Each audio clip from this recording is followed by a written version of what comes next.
વાર્તાનું શીર્ષક માળાનો કેકારો. લક્ષ્મીબાના પગ અત્યારે અટકતા ન હતા, કેમ કે તેમણે માનેલી દીકરી અચલ અત્યારે અંદર પ્રસૃતિની પીડા અનુભવતી હતી. પ્રથમ સુવાવડ એટલે ડર તો બંને પક્ષે હતો. છેવટે ચાલી પગ દુખવા લાગ્યા એટલે તેઓ ત્યાં પડેલી ખુરશી પર બેસી ગયા.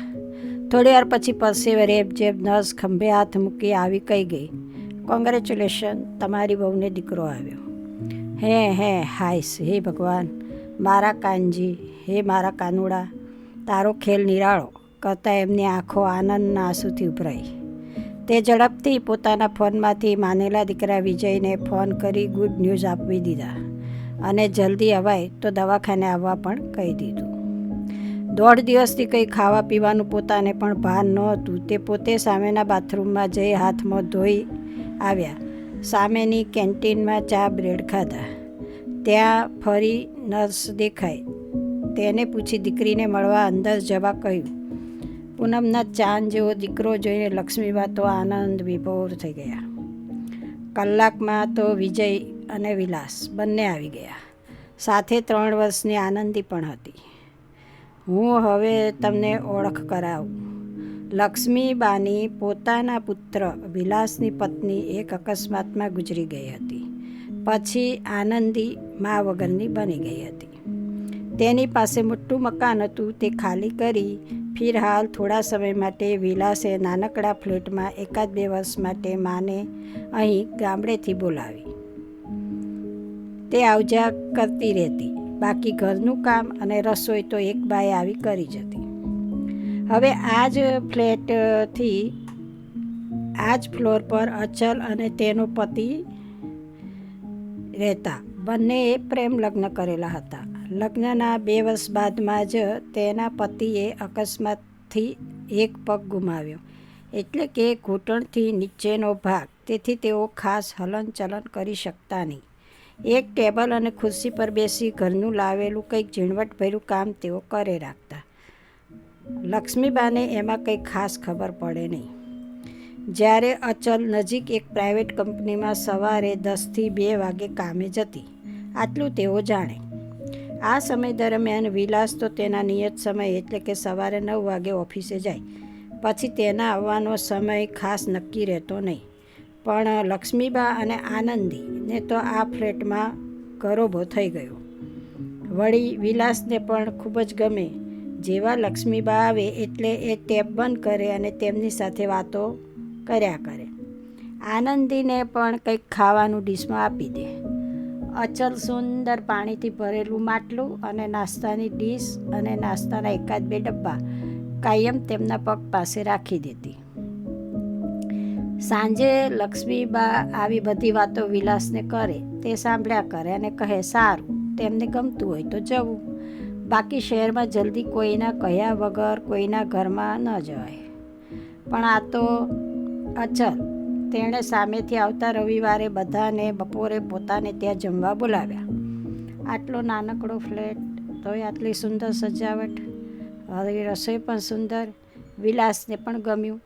બધાએ ભરપેટ ભોજન સાથે કર્યું. લક્ષ્મીબા પણ કંઈ કમ થોડા હતા. એમણે પોતાની ગામની રીતે જ તે આગલા રવિવારે પોતાના ઘરે સુંદર એવું ગળ્યું ચૂરમું, તીખી અડદની દાળ, બટાકાનું તીખું સૂકી ભાજી જેવું શાક, પૂરી, પાપડ અને રાયતું બનાવી દીધું. વાતમાં તેમણે જાણ્યું હતું કે વિજયને આ બધું તેની મા ક્યારેક જમાડતી. બસ પછી તે રવિવારે આ પાર્ટીઓ ચાલ્યા કરે. આનંદી તો આનંદને આનંદમાં જ રહે. પણ લક્ષ્મીબા ઘણીવાર ઉદાસ થઈ ઘરની પાછળની બાલ્કનીમાં બેસી જાય તો ક્યારેક રડી પણ લે. આ અચલે જોયું હતું, પણ તે કંઈ પૂછે નહીં. તેણે પોતાના પતિને આ વિશે વાત કરી હતી. આમને આમ બીજા 2 વર્ષ થઈ ગયા. ક્યારેક અચલ લક્ષ્મીબાને કહેતી, વિલાસભાઈને ફરી પરણાવી દો ને, એટલે તમને ગમે અને આ ઘર સાચવવાવાળી પણ આવે. ત્યારે લક્ષ્મીબા એક મોટો નિશાસો નાખી દેતા, બેટા, અચલ ભલે મારો દીકરો, એ પ્રેમ લગ્ન નહોતા કર્યા એ સાચું, પણ એની પત્નીએ એટલે કે અમારી વનિતા વહુએ એને જેટલો પ્રેમ કર્યો છે એટલો પ્રેમ તો હવે તેને કોઈ નહીં આપે. એને તો શું, મને પણ ખાતરી છે. મેં શરૂમાં તેને ઘણો સમજાવ્યો, પણ તે એકનો બે ન થયો. કહેતો, આ ફૂલ જેવી દીકરી એ જ મારી હવે જિંદગી. ઢળતી જિંદગીએ ગામડાની જમીન એ મારી જિંદગી બનશે.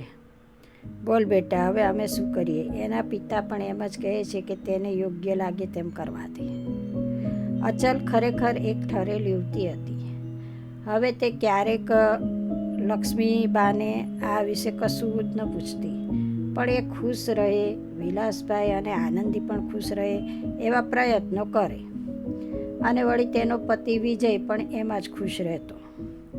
થોડા સમય પછી ગોપાલદાસ એટલે કે વિલાસના પિતા અહીં રહેવા આવ્યા. ત્યાં ગામમાં ખેતીની ખાસ સિઝન હતી નહીં. તેને આ ઘરો બહુ ઘણો ગમ્યો. વળી અચલ તો દીકરી કરતાંય વધારે વાલી લાગી. વિજયનો વાણી વિવેક પણ તેમને ગમ્યો. પણ તેમની સાથેની વાતચીતમાં એક નવી વાત જાણવા મળી. વિલાસનો એક નાનો ભાઈ હતો. એ નાનપણમાં ગુજરી ગયો હતો, પણ તે પગેથી અપંગ હતો. આશરે 10 વર્ષે જ તે મૃત્યુ પામ્યો હતો. તે અત્યારે જીવતો હોત તો કદાચ તારી જેવડો હોત. ખેર, પ્રભુની માયા. મેં અને લક્ષ્મીએ તો તેને ભૂલાવી જ દીધો છે, પણ અહીં આવી ને તને જોયો એટલે મને તે યાદ આવી ગયો, કહેતા વડીલની આંખો ભીંજાઈ ગઈ. વિજયે ઊભા થઈ તેમના આંસુ લૂછી આપ્યા. 3 મહિના પછી તેઓ ગામડે ગયા. હવે આ બાજુ આનંદી મોટી થવા લાગી હતી. અચલના ફ્લેટમાં આજુબાજુ પચરંગી વસ્તી જમા થવા લાગી હતી. વળી ઘોંઘાટ પણ વધે જતો હતો. લક્ષ્મીબા કંટાળી ગયા. વિજયને પોતાના કામમાં પણ ખૂબ જ દખલ થતી રહેતી.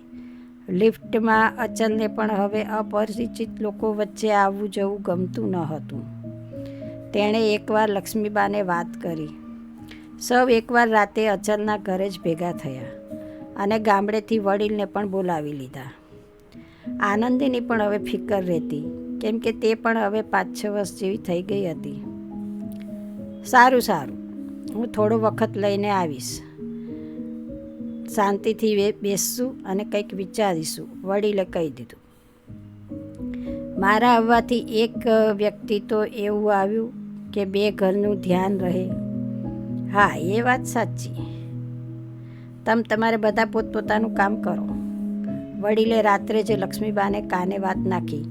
મેં સાંભળ્યું છે કે અહીં પાછળ જ મોટા ફ્લેટો પણ જણાઈ રહ્યા છે, અથવા તો અલાયદા ટેનામેન્ટો થઈ રહ્યા છે. તેમાં બધા જ સાથે રહેવા જઈએ.